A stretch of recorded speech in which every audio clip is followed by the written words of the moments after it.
Okay. Well, I want to do one that you guys haven't heard. I know you want the dinosaur poem. I'm not going to do dinosaur poem. Don't worry. It'll happen sometime. So, as most of you know, prior to living, I'm from southern Arizona, but prior to living here in Tucson, I've been living in Mexico for the last long time, since about 2006. And for part of that time, I ended up, through crazy circumstances, living alone for the very first time in my life. And this poem is called I Live Alone! Exclamation point. It's been 5:30 in the kitchen for 2 weeks. I'm using toilet paper for napkins, and I live primarily on food made in a blender. So this is what it is to live alone. The phone rings, and god damn it, it is always for me. The telemarketers know me by name, and the evangelicals know not even to knock on my door, because I believe the second coming will be in the form of Jesus. Which is like Jesus, except he's Godzilla, which is kind of an inside joke with myself. The toilet seats are up until they need to come down.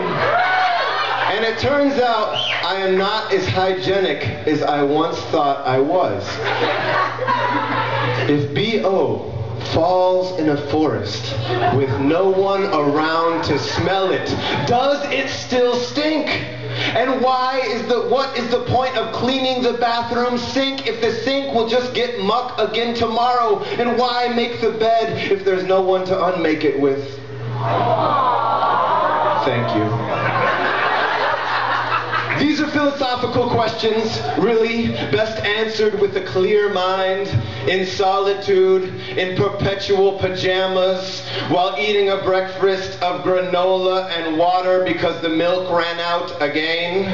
Plenty of times for such things, of course, living alone. Where there once was musical variety, there is now non-stop cumbia, because that is what I like listening to. Where there once was food, there is now only rice, not because I like rice, but because you took half the money with you. Where there once was nutritional balance, there is now Nutella on burnt corn tortillas. You like that too? Because there's no one to complain. Where there once was a closet, where there once were clothes, there is now a pile of cloths the size of a man. Yes, there is a mess, and the mess is mine. Living as a mohawked monk, I have arrived at the secrets of consumerist society. It turns out that once it becomes desperately necessary, it is possible to clean the toilet with dish soap. And though it is not advisable to wash the dishes with toilet bowl cleaner, you can, in fact, buy one general purpose soap for all purposes. And suddenly I feel as though I'm writing this poem for a magazine called Gutter Punk Housekeeping. If there was such a thing as Gutter Punk Housekeeping, I'd probably write poems for it. But until then, I'm just going to get back to reading this poem right now. The specialization of household soaps is a farce.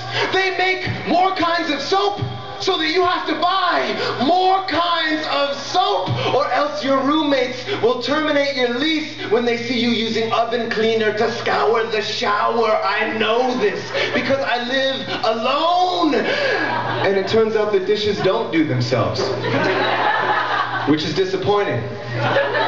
Living alone, there's no one to judge my habits. No one but myself.